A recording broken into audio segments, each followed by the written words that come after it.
So we're live on StreamYard, everybody, and we're live on Facebook, I believe. Let's see where our Facebook is if they played the game right.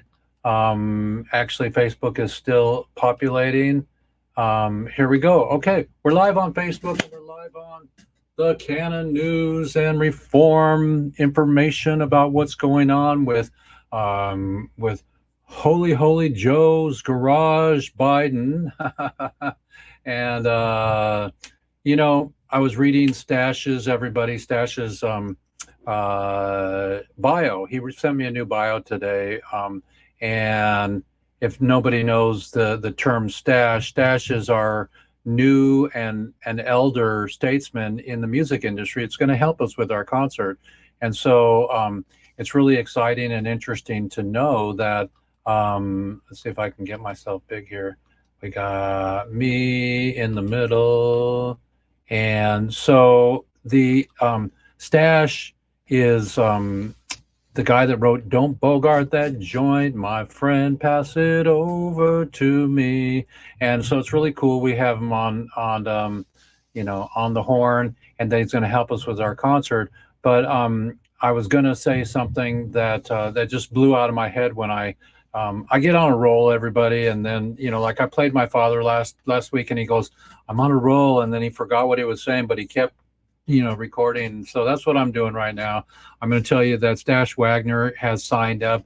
We're signing some more people up every day. We need you as a sponsor, everybody out there in visual land, to come to us to help us with our production, because we're building a new team to make the concert happen. Okay. And so I will not sleep all the way or go to my grave without helping to end prohibition and to bring Weedsday episode 212 to you. Yay. And so we can have some incredible Dr. Demento sounds. And who remembers Dr. Demento? I do. Who remembers Bob Dobbs? And we have a secret Dobster in the house. And I'll tell you a secret, and it's not breaching my contract with my closest friend Rodimus Parra here, Grasshopper. He told me that laughter really is infectious when he hears it from me, because he adopted my laugh.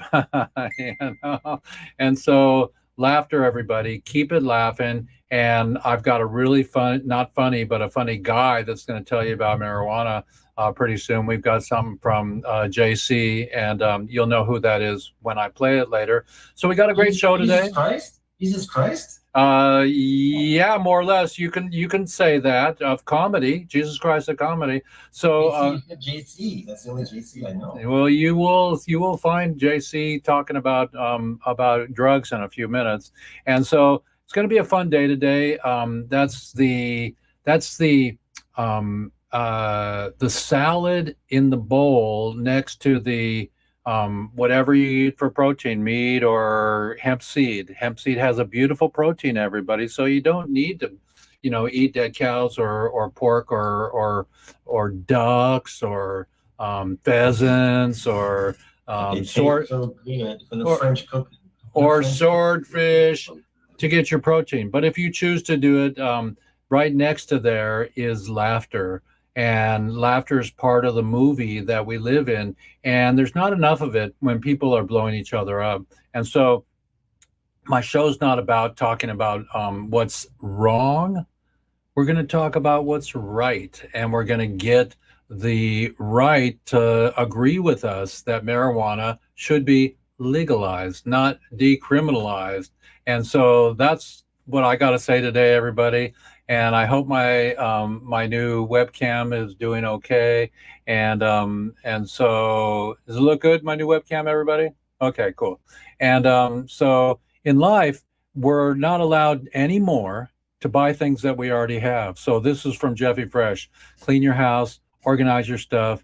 On the way out of being human, I want everybody to leave the planet organized with their projects buttoned up, and completion. That's a beautiful word. So I'm learning a lot about staying in the flow of getting the concert done, everybody. So I'm asking everybody all the time now, every day, all day, to bring some production financing into the realm of Relief Project, because that's going to allow you to come to us and to our party. I showed this earlier today on a little Zoom chat. These are our golden tickets. One of these golden tickets costs $500, but that's way cheaper than our deck, where we're asking for $50,000 to $100,000. If you have that kind of swag, that kind of dough, throw it our way. And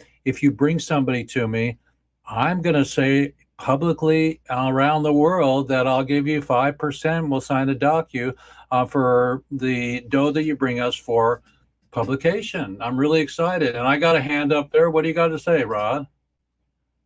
5%. Yeah, okay, there you go. High 5%. So it's high 5%, everybody. Remember, 3 is for weed, 5 is for percent. And so if you got $1 million grow up, and you feel like just things aren't going right, your kids are graduating high school, or the wife is grumpy, whatever, or you're grumpy, or whatever, you want to get happy, join the pledge to pledge some money to us. It doesn't mean I can ask you right now for production costs, because I'm getting a team together that's going to pull this concert off, but they're all asking for how to stay sustainable, how to be sustainable. So in the realm of the ask, it's very gentle. Come on in, join us, and you'll get one of those $500 golden tickets that'll get you ask kissing.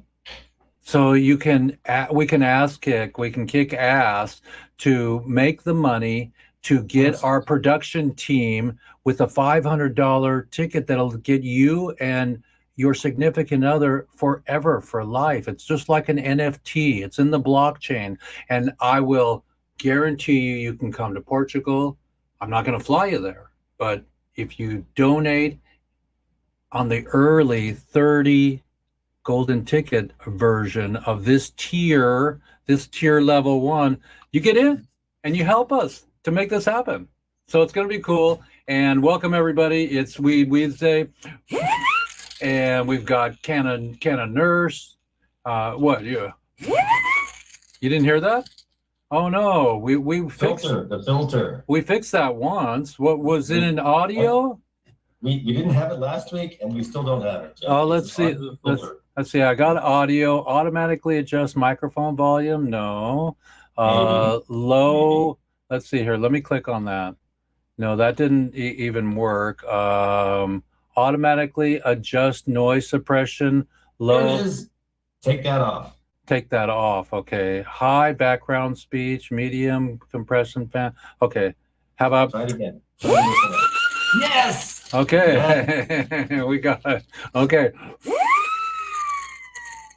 Okay, so we're cruising now. You know, just like that. It takes a team. It takes a laughter. It takes everything to get this done. I think I could say 25 years ago, maybe 30 years ago, my buddy who's on the screen with me right now, Rodimus, gave me Boobaji, and Boobaji is, if you remember Boobaji, Rodimus, there's Boobaji. And Boobaji also, he flies on Chichen Itza sometimes right across the universe, you know. Let them see that there are 4 faces on Boobaji. Boobaji. Turn Boobaji around. Turn Boobaji around. Oh, look at that. Look at Boobaji. And Boobaji has 3 fingers. Keep going. Boobaji has 3 fingers. Yes. So the idea here is to laugh, everybody, but I'm going to tell you something sad. There's still prisoners in jail for marijuana, everybody. Marijuana.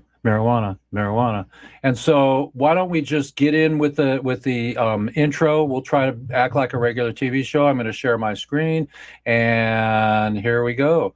It's TV with Jeff and Rodimus and Solo Breezy and I Dream a Genie. Okay, so we're gonna give you some quick time in the backyard. Okay, guess who that is, everybody on Horse in Spain?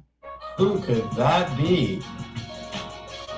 It's Jim Hello, riding I around Spain. am really excited to see my elder stateswoman, Kim, ride her horse in freedom and in protest to ending prohibition. I mean, we want to protest, just like everybody on the planet, in peace, in harmony, and to end prohibition for all prisoners in jail for a plan. So hep hooray, and just know that Don't Bogart That Joint is on our new album that we're going to have for the prison concerts. I really want to let you know that I'm doing my best to hang with the administration that wants to decriminalize or reschedule marijuana. And there's Tommy and his son, and there's Tommy. So thanks to all the fathers and the OGs. So rescheduling it, no. Let's re-legalize it and don't criticize it.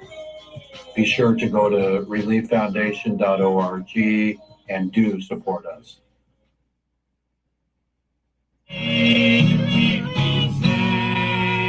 Happy parade. That's all I got, everybody. It's Weedsday episode 212, and that's my beautiful sweetheart. And I'm going to come back to the room and say hello to everybody today. It's important to speak up, everybody, to share your your ideas of global warming, of who to vote for, who not to vote for, and what helped you when you scraped your knee? You know, was it cannabis salve? Was it iodine? Or was it just plain old sunshine? Right before this show today, I went outside, took my shirt off. Whoa, took my shirt off, my no-go shirt, and laid in the sun to get vitamin D3.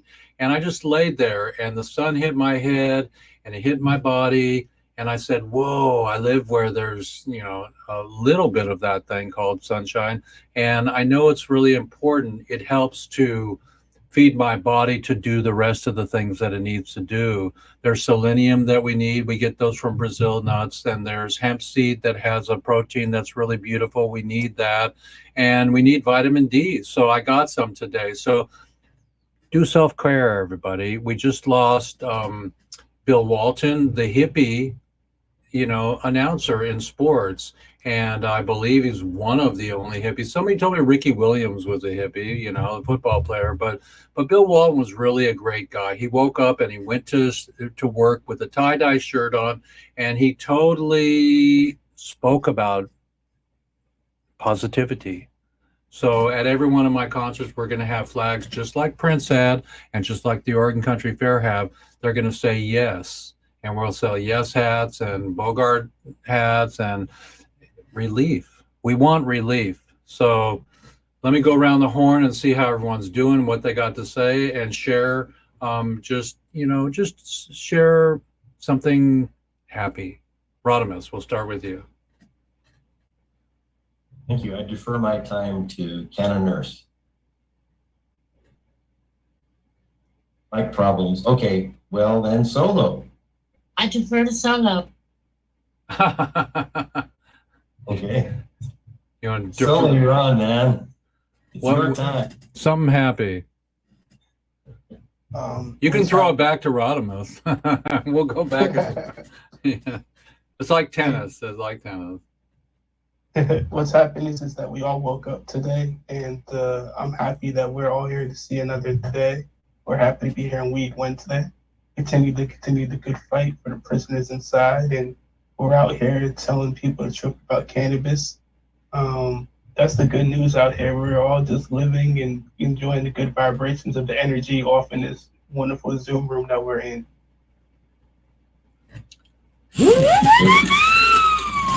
Yeah, it went silent again, Jeffrey. I don't know why. Well said, Connor. Well said. Did you The only get thing I can add to that is that Edwin Rubis is still in prison and Leonard Peltier is still in prison. And I know that you've heard of those names and there's many, many others, but there's a lot of work to be done. And for those of you that think that, oh, we've got this handled, well, we're doing our bit, but we could always use more help. You know, we get a little help from our buddies and we also get things done, a little help from our buddies as well. So those of you out there that are maybe passing us by, or maybe you're tuning in for the first time or the fifth time, please understand that there's a lot that you can do to help us. And we appreciate it and we welcome it. So please do be our guests, as I always say, of highest honors. And come on the wait. show Did you or say just- Doobie? Did you say Doobie? Yes, Okay. Doobie. Doobie. Okay. Highest honors, of course, Jeff. And do what you can. Support Read Leave, support Freedom Grows, support Read Weedsdays, and know that every Wednesday is Read Weedsday. Hey, well, I never considered weed to be the evil. You know, my movie, I talked to the guy that told me, he's from Tennessee. He told me, I was at a conference there to sell my movie when I first came out, and I was the only one there with a weed movie, and everyone thought I was cuckoo. And then I had a little showing at a fishing store. They had 16 seats and they projected my thing, and it was really fun. And a bunch of really important people came to see my movie. And he said, Jeffrey, when we had a drink afterwards, I had a mocktail, and he said, you should change your movie from Lifers the Movie to Lifers Madness, like Reefer Madness. And so from that day on, back in 2015 or 16, I changed the name of my movie to Lifers Madness, like Reefer Madness. And it's just amazing. We've been sitting here since 1937 and with people in jail for a plan. So now I want to do another movie called Lifers Gladness.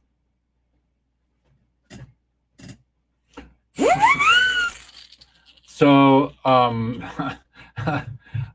not going to go around the room anymore. I'm just going to defer to the positive statement of yes today. So yes means yes, we are going to bring prisoners home. Yes, we are going to raise the money. And yes, we are going to do a concert. And yes, you know, we want you. Any yes to the Canon News? Is there a yes for that too? And there is yes to the Canon News. We want some Canon News to pop in. Should we start early today? Did you find it? Better try it early sometime instead of never or at the very, very end when everyone's like, Okay, let me see if I can find our Canon News intro. I've got it. The intro, because you don't need the intro. I'll just go into it. Don't waste No, time. I like the intro. I like the intro. The intro is pretty fun. Okay, so we're gonna do a little intro here. Since we got technology, let's play, everybody. So it's the Weedsday episode 212, and that's a lot of episodes, you guys, to be dedicated to something cool. 212. Okay, here we go. Manhattan area code.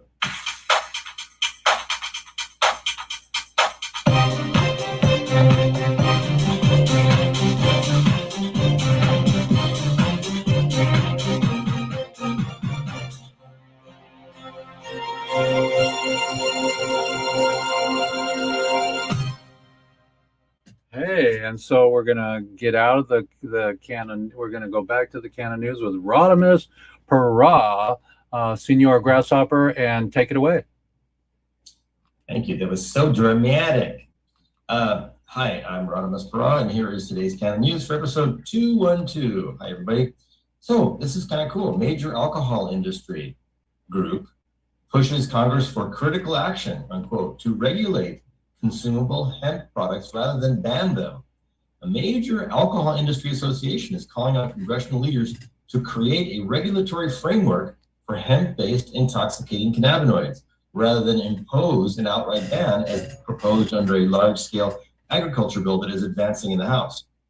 In a letter sent to House and Senate Agriculture Committee leaders on Wednesday, Wine and Spirits Wholesalers of America, the WSWA, urged, quote, critical action to ensure that intoxicating hemp products sold across the country are safe for consumers as lawmakers work to advance the 2024 Farm Bill. We strongly advocate for clear federal rules and regulations that define intoxicating hemp compounds and to grant states the authority to regulate these products within their borders, the Alcohol Trade Commission said. The letter comes about a week after the House Agriculture Committee approved an amendment to the 2024 Farm Bill that would effectively ban most consumable hemp products. A proposal that saw some ideological splintering within the cannabis sector. Ahead of that vote, WSWA said the attempt to ban intoxicating hemp products is merely doubling down on the failed federal policy of prohibition, unquote. This is the alcohol industry saying this. But in this latest letter, the association used more tempered language. While it said a regulatory framework would be ideal, it also suggested Congress could enact legislation that also allows individual states to ban the products altogether. They're hedging bets there. The absence of federal oversight has resulted in significant public health risks. The safety, purity, and potency of these products cannot be guaranteed, posing a serious threat to consumers, it said.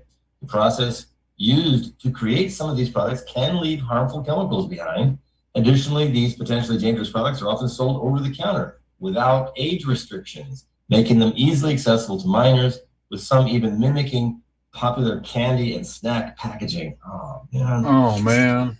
State-level bans on intoxicating cannabinoids have resulted in a series of lawsuits, WSWA noted, but short of federal regulations, it said it's proposing the following policy solutions, which could be incorporated into the final Farm Bill. Grant authority to promulgate federal rules and regulations, defining hemp compounds, which would ban any synthetically derived compounds, and empower states to regulate the sale, transport, and import of naturally occurring intoxicating hemp compounds within their borders. The letter also advises that hemp cannabinoid products could be regulated under the Treasury Department, similar to alcohol, just as the 21st Amendment empowered states to regulate the transport and import of alcoholic beverages. States should be granted similar authority over intoxicating hemp compounds, it said. This regulatory structure would help ensure that these products are safely manufactured, marketed, and sold. It would give states broad latitude to regulate or even ban these products in accordance with the wishes of their citizens. Meanwhile, the legislation that advanced through the House Agriculture Committee last week also contains provisions that would reduce regulatory barriers for certain hemp farmers and scale back a ban on industry participation by people with prior drug felony convictions. Specifically, would make it so the U.S. Department of Agriculture, that is the USDA, states and tribal entities could choose to eliminate a policy that prevents people with felony drug convictions in the past 10 years from being licensed to produce industrial hemp. Yay! However, advocates had hoped to see more expansive language, such as what was described in Senate Democrats' recent summary of their forthcoming Farm Bill draft. Under that plan, there would be a mandate to eliminate the ban rather than simply authorizing it, and it would cover all hemp producers, not just those growing it for non-extraction purposes. That said, the Senate Agriculture Committee has not yet released the draft text of their bill, so it remains to be seen if the summary description matches what will ultimately be released. Bipartisan House lawmakers filed standalone legislation last year that would broadly lift the felony ban for would-be hemp producers. Lawmakers and stakeholders have also been eyeing a number of other proposals that could be incorporated into the Farm Bill and which could come up as proposed amendments as the proposal moves through the legislative process, including measures to free up hemp business to legally market products like CBD as a dietary supplement or in the food supply. Meanwhile, the hemp market started to rebound in 2023 after suffering significant losses prior year. The latest annual industry report from the U.S. Department of Agriculture that was released in April found the data is the result of a survey that the USDA mailed to thousands of hemp farmers across the U.S. Thousands of hemp farmers across the U.S. in January. The first version of the department's hemp report was released in early 2022, setting a benchmark to compare to as the industry matures. Bipartisan lawmakers and industry stakeholders have sharply criticized FDA for declining to enact regulations for hemp-derived CBD, which they say is largely responsible for the economic stagnation.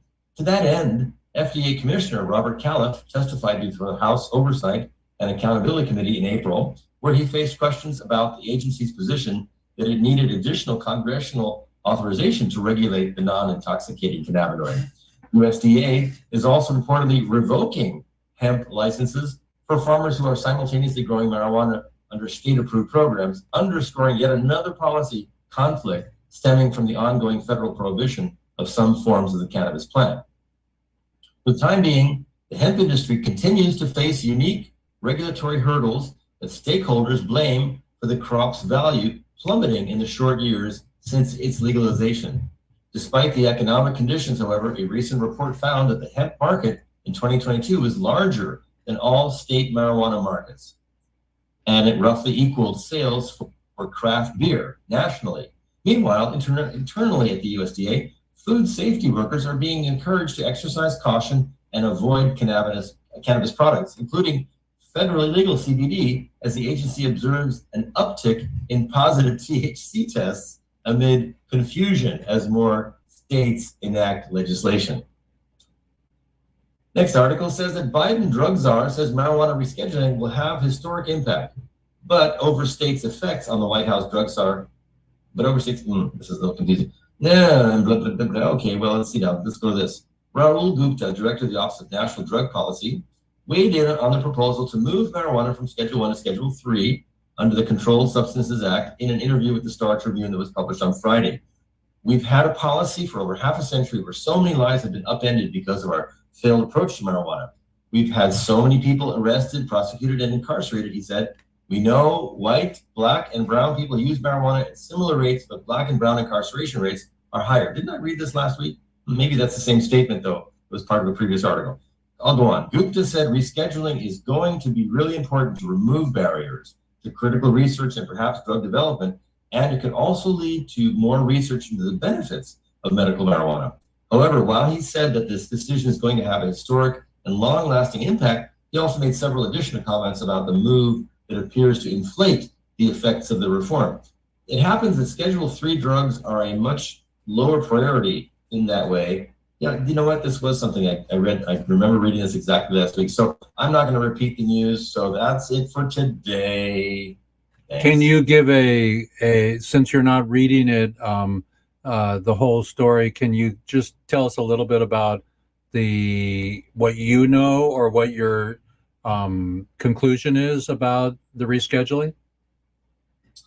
Well, I don't really know how I can phrase this in a responsible way, but I will say that we're in a stage right now where there's a lot of different agendas that are kind of coming sort of against each other, and there's a lot of sorting out that needs to happen between CBD, THC, research, medicinal aspects of both THC and CBD. All of these different people from the different agencies that have been partially authorized and who have the power to authorize, they need to all get in one room together and have a food fight and then come out of there smiling and come up with something that's practical for everybody. That's my summation.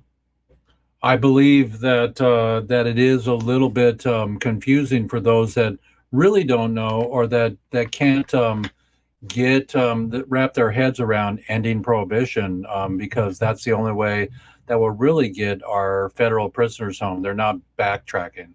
Well, what's really important, the first article had, I think, the most important information, at least that I've read in a few weeks, which is that the alcohol industry is now saying, look, this is a fact of life. It's a product that,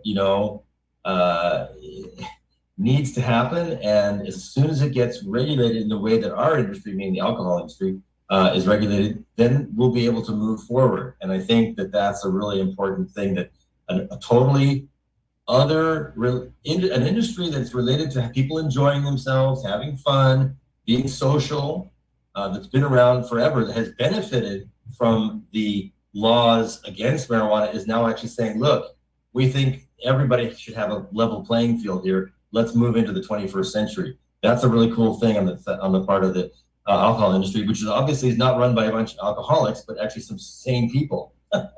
Right. Well, isn't that a river in Germany, the Seine? That's in France. Oh, yeah, that's what I was thinking, because that's where you are.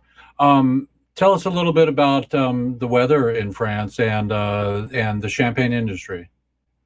Well, you mentioned global warming earlier, and every day practically I tell folks, because they ask me, what's going on? You know, when is the harvest here? And I go, well, 75 years ago, it used to be in October, and now it's as early as August. In just 75 years, it's actually gotten from October all the way to August, which means that global warming is, the nature is here is only responding to how the warmth has continued to rise and rise and rise. And that's a problem, actually, especially even actually related to alcohol, because when the grapes ripen too quickly in too much heat, they have too much sugar in them. And when that sugar then goes into the fermentation process, it raises the alcohol level, which is too much for what champagne needs to be. So it's shortening the gestation period, the life of the ripening. The ripening is happening faster. Exactly, Jeff. Yeah. Mhm. And so, you know, that's a reality. And it's Texas Tech University, who has apparently the world's most advanced botany department, has figured out a way to naturally breed heat-resistant forms of these plants. And they're bringing them here and they're planting them, and it's going to gradually, in about 50 years, move the harvest back to October with lower sugar content in the grapes as it was originally, in order for the industry to stay here rather than having to move northward, where the climate there, like in Belgium and southern England, is what it was like here 75 years ago. So, oh, kitty cat, oh, so cute, oh. So you can't. So you can't. So yes, weather here has been great. The last few days, a lot of rain, more rain this year than last several years in terms of this time of year. It should be all dry and warm, and it's been cool and raining a lot, and except for the last couple of days, which has been beautiful. So everybody's like, oh, the farmers are all, oh, so much rain, because that's not a good thing either. So yeah, so that's something that I live in the middle of vineyards. I live in a small village surrounded by vineyards, and I know a lot about what's going on here, and I talk about it every day with people. So I know it's not related to cannabis, but I appreciate your asking. But it is a very good, feel-good beverage. You know, I have to say, champagne is a pretty nice thing to drink. It's even better for you than beer, and better for you than wine. It doesn't have as much alcohol as wine does, and it's a very refreshing type of. Are there different buzzes from like in cannabis? There's indica and sativa. How about champagne?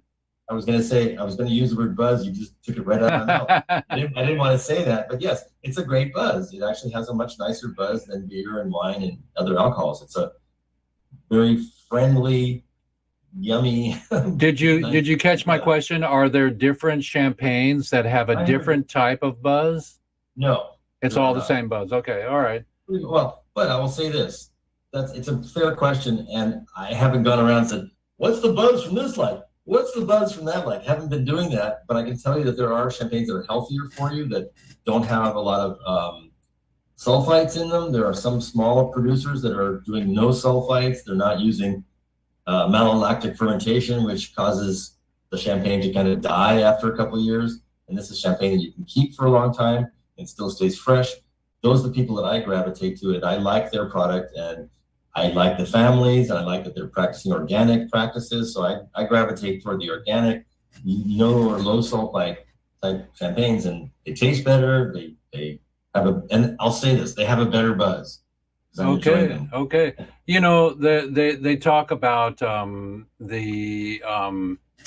what Jeannie or Solo, help me with the word that I'm looking for. The what is the component that they have that they extract from marijuana that is it's like a flower. I'm searching for that word. The terpenes. So that I was curious because everything's made from a plant, kind of, maybe even us, but that was my question, was kind of, are there different qualities or strains of champagne? And you answer my question, there are not, but when I was in Los Angeles once, I had like a very expensive bottle of champagne, and it seemed like the bubbles were teenier and more exciting and easier to drink. I don't know, what's the deal? What I can say is that you can taste the difference between someone who's making champagne because they're passionate and they love the plants and they love their land and they love their family, you can taste it, versus someone who is resentful because they, their parents wouldn't let them go be a dentist when they came back from university and said, "Oh, I want to be a dentist." And like, "No, you're going to stay here and make champagne." And they stayed and they resentfully made champagne for the rest Well, of their life. that's the spiritual aspect. I agree with you on that. And Yeah. I'm saying you can taste it. Oh, wow. So the petite whatever, or the Dom Perignon, the $200 a bottle, does it taste better? Does it go down better? I mean, than the $3 bottle? Well, there are no $3 bottles, but Dom Perignon is overrated, overpriced. It's mostly for people who want to show that they have money. And does it taste better than does a $500 bottle of Dom Perignon taste better than a $50 bottle of somebody who is passionate about their making process and their vines? I would say that the $50 bottle tastes better. Okay, well, you heard it from. Without any equivocation, like, it really tastes better. Okay. Kim and I watched Like Water for Chocolate the other night, the original, and that movie was about the grandmother would come in like a ghost when they were cooking and say, "Be nice in the kitchen because they'll feel it on the table," And so that's kind of what Rodimus is talking about, everybody. So let's go to Solo for a second. Give us a quote for the day, man. The quote for today is quoted by the great unknown: "The two most powerful warriors are patience and time." The two most powerful lawyers? Warriors. Thank you. The most powerful warriors are patience and time. Okay, and tell us a little bit what's happening with you this week, and you were going to bring somebody on. Tell us about that person that potentially will come on soon that you're excited about. Yeah, this week I've been working on the back end over on Twitter, over on Twitter X, whatever you want to call it. I've been working on, they call that Web3 over there. So I'm trying to bring people who are enthusiastic about cannabis and their own brands, and bring them here on bring it over here on Zoom. So Okay. they can get more exposure here on this platform, on YouTube, wherever we stream at. So one brand I've been working with is called Chiba Pets, where they're doing a Web3 project with NFTs and everything like that. They're having a great concept of setting up planters and teaching people how to grow. So I'm trying to get them to come over here on the show. And Great. Next week, we're gonna have Buddy Jane. That's a Web3 app that's just cannabis. So pretty much that's an app where people who want to go and smoke weed on there, show their plants, or whatever the case may be. That's just an app about cannabis. We're gonna get Buddy Jane on here next week, one of the founders and developers.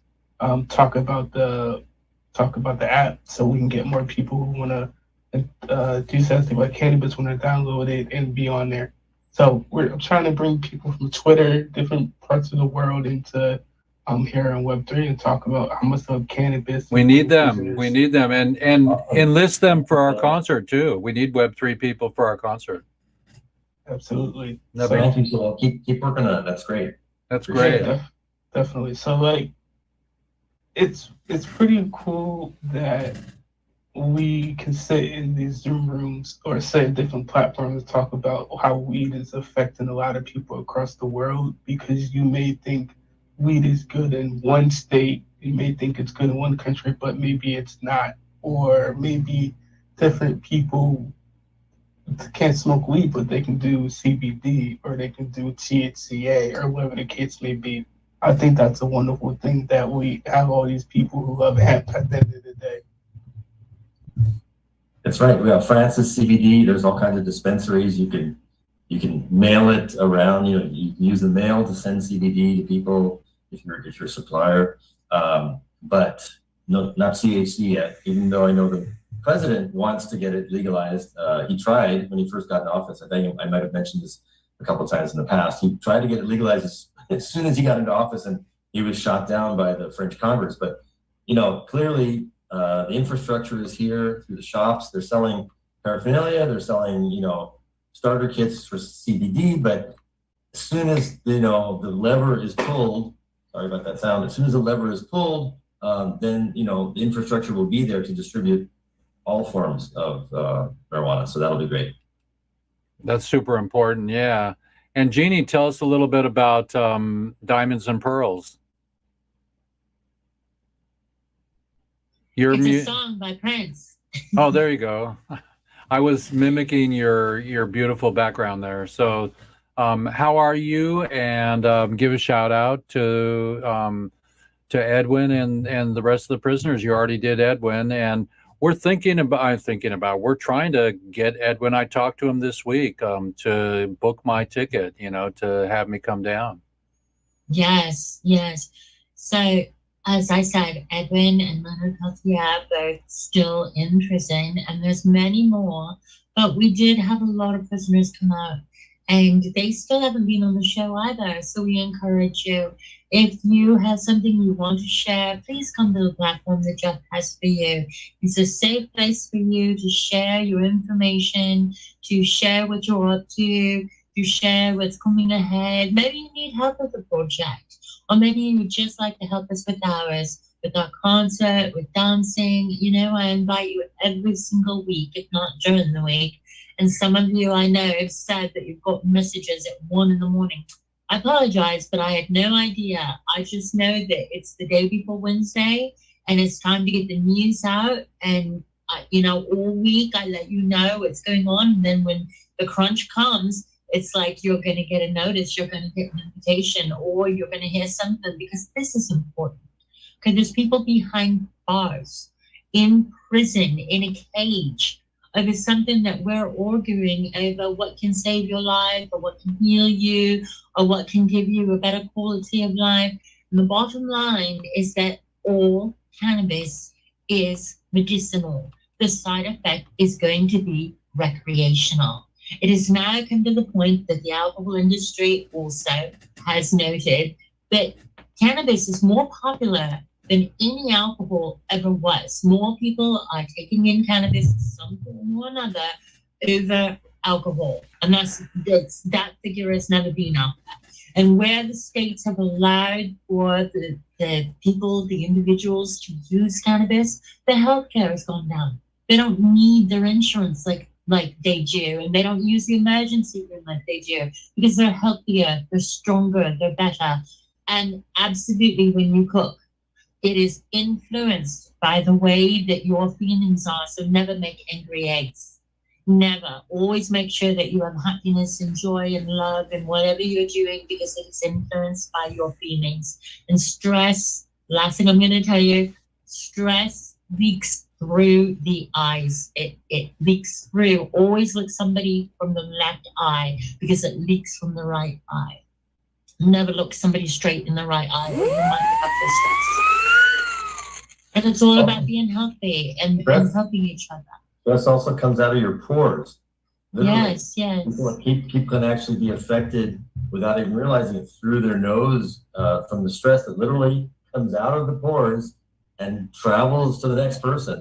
It actually is a fact now that's been scientifically proven. So wow, I love Absolutely. it. I love it. And same with laughter, and same with a really good belly laugh, that's intense and you can't help it, like watching Monty Python or something, and you're just overcome with laughter.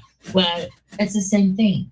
And cannabis encourages that deep laughter, that cleansing of your soul. And you might think it's just silly, we're just having a bit of fun. This is some serious medicine, and as we open up and we begin to research it, we'll find out more and more what is available to us. That's all I want to say about that. Well, a little genie from a bottle. Thank you so much. And not an alcohol bottle. Everybody sit back and listen to JC. And it's not Jesus Christ, but maybe. So I'm going to do JC on the way out here. So here comes some JC. And all the robots don't kill the messenger.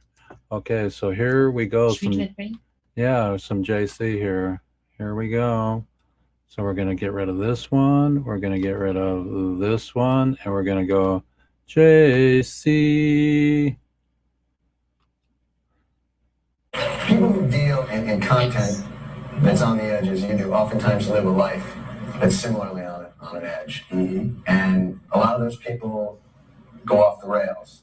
And we lose them and their talent. And you've been able to not do that and been able to pull it back in and another luck stroke. You know, you gotta have luck in this world. Part of it's your genetic makeup, that's luck. And then what you do with it is also partly genetic, because hard work is genetic. The desire to do hard work, the willingness to work hard and be determined and not be turned aside, that's all genetic too. It can be altered and a little reinforced. But some of the people who had so much edgy promise, they died young. I mean, Lenny Bruce, Sam Kinison, Andy Kaufman in his way, Freddie Prinz, John Belushi, Bill Hicks. Right. And it's just, I don't know, of course, Bill had a natural disorder of his own, and I think so did Andy, but it's not always behavior, but sometimes it's just genetic. But it's just that I think there's a degree of luck and intellect involved in giving up things that hurt you. The drug and alcohol thing, it seems to me, comes down to this. Drugs and these things are wonderful. They're wonderful when you try them first. They're not around for all these millennia for no reason. First time, mostly pleasure, very little pain, maybe a hangover. And as you increase and keep using whatever it is, the pleasure part decreases and the pain part, the price you pay, increases until the balance is completely the other way. And it's almost all pain and there's hardly any pleasure. At that point, you would hope. Then the intellect says, oh, this doesn't work anymore. I'm going to die and I'll do something. But you need people around you who can help you, and you need something to live for. You have to have something to look forward to bring you out of it. You know, because there are a lot of people who don't have a lot to live for, and they're sort of stuck inside. is there ever any fear that by giving up the drugs, you lose a bit of the genius by giving up a wild lifestyle, sanity being Well, that has been a canard for a long time, that most of this creativity comes from being wacky. And I'm sure there's a lot of truth in that, as far as just being plain old wacky. Where the drugs are concerned and alcohol, they do seem to open a window for you. They do seem to broaden the vistas at first. The thing you have to do is learn when, you know, it's like all these great writers who became drinkers. You have to sort of I find with pot, I'm not a big drug user anymore, but I have always a joint somewhere near me. Might be hidden. And what I do, and I hardly touch it maybe once a month, that would be frequent for me.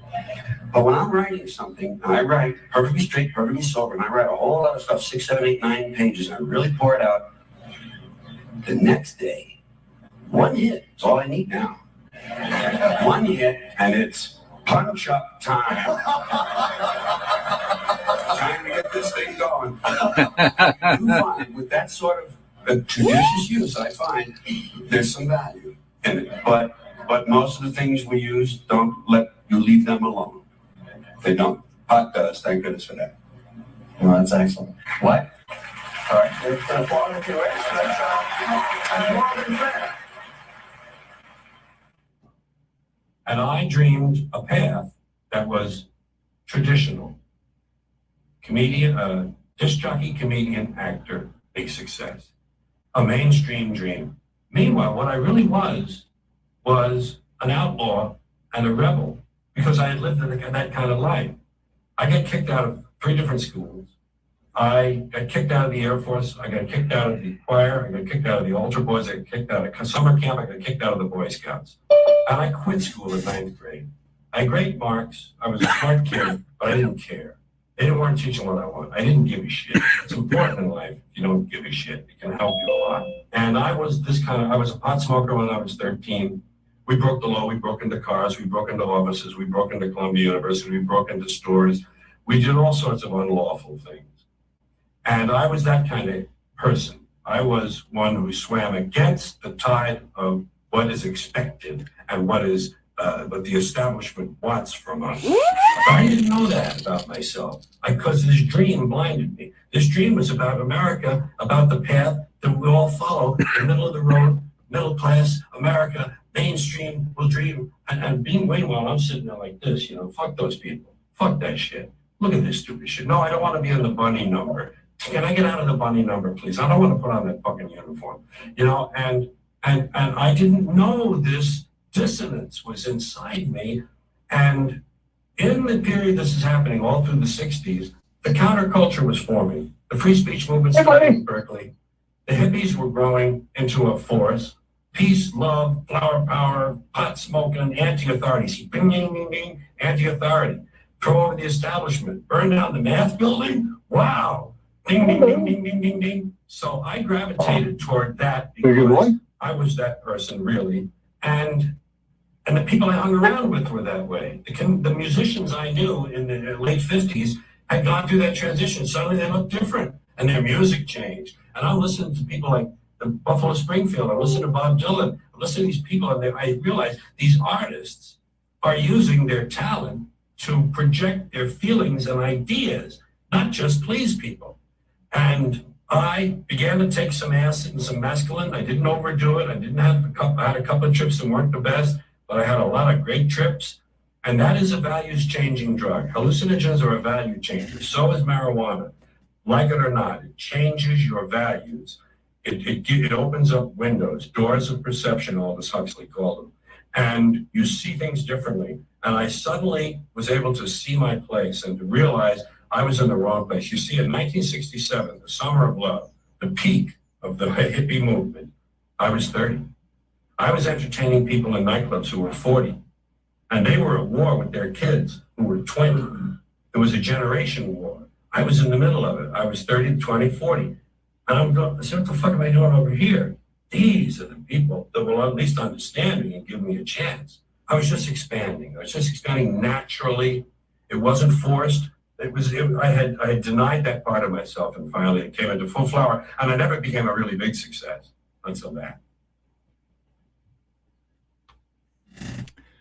Ham Hooray, everybody. It's really a pleasure to have JC, the one and only, George Carlin play for us today.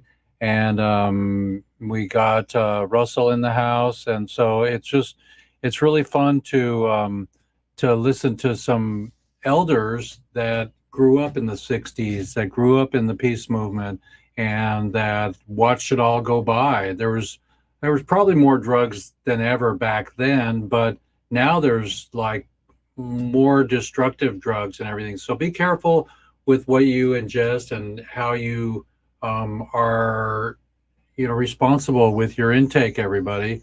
And take it from Russell. You gotta do your good, herbs and spices so you can fortify your belly, your gut biome, and everything. So I know a little bit about self-care, and it's about being sober, everybody. So stay sober. Have a great rest of the week, everybody, and donate to our concert. And we'll get one little quickie from Russell. How you doing, Russell? How you feeling this week? Just finishing up physical therapy, guys. Getting a little sun, a little vitamin D. Watching your show. Wanted to say hi. We're blessed to have you. We're blessed to have you. Tell us one good thing. Whole plant medicine and fungus has got me back up and living again. Even though a machine keeps me alive, I'm a walking billboard for the benefits of cannabis and psilocybin mushrooms. And what's going on with your book? Copyright is done. Steve is shopping it out, showing it around. He's doing the agent work. With my brain injury, I don't like doing all that stuff. Everybody hold three fingers. Everybody hold three fingers. There we go. Okay. We'll have to Photoshop in Rodimus. And so any final words? Free the weed. Nobody belongs in jail for a plant. Okay. Sola Breezy, a final quote? Absolutely. Even the smallest person can change the course of the future. Anonymous? JRR Token. Oh, nice, Tolkien. And Canon Nurse, any final words?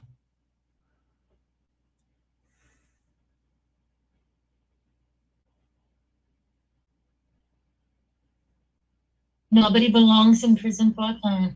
Definitely free the weed. And nice job, Solo. Good to see you, Russell. Hey, Hemp Hemp Hooray, everybody. It's Jeff Eichen here. We're going to share our screen and do our outro. And love and light to everybody. And I'm sharing my screen here. And I'm going to go find my, let's see if I can get the original here. Let's see here. So 4 and 212, the original right here is, no, it's the movie. Okay, so it's the intro movie, open with QuickTime. Okay, here we go, everybody. Thank you so much for joining us today. And we look forward to being on the US Weed channel. And we look forward to POD TV. Thank you, all my supporters. And we're looking for sponsors so we can have some production money for our concert. Thank you so much, everybody, for joining us today. Here we go. Hello. I am really excited to see my elder stateswoman, Kim, ride her horse in freedom and in protest to ending prohibition. I mean, we want to protest just like everybody on the planet in peace, in harmony, and to end prohibition for all prisoners in jail for a plant. So Hemp Hemp Hooray, and just know that Don't Bogart That Joint is on our new album that we're going to have for the prison concerts. I really want to let you know that I'm doing my best to hang with the administration that wants to decriminalize or reschedule marijuana. And there's Tommy and his son, and there's Tommy. So thanks to all the fathers and the OGs. So rescheduling it, no. Let's re-legalize it and don't criticize it. Be sure to go to relieffoundation.org and do support us.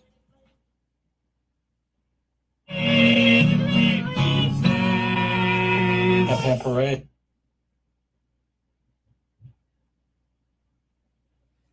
That's all I know, everybody. It's been a pleasure to hang with you and to bang with you. And let's come back to our little zone here. Thank you, Solo, for joining us today. And for next week, bring your peeps. And Canon Nurse, thank you so much for joining us. Rodimus, thank you. And everybody, keep the faith, keep the peace. And remember, relieffoundation.org is where you can throw some important production money for our concert we're doing. So that's for next year. Peace in the Middle East, everybody. Love and light, and Hemp Hemp Hooray. It's Jeff Eichen signing out.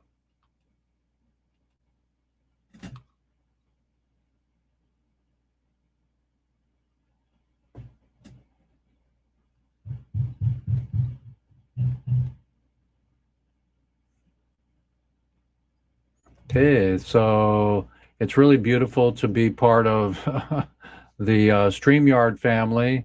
Let's go back to StreamYard and say, hey. So I'll get our, there we go. StreamYard family, thank you so much. We love you, and approve this message that nobody needs to be in jail for a plant, and that we're going to save the prison project for life. In my lifetime, I want to get everybody home. So thank you so much, everybody, for joining us, and Hemp Hemp Hooray.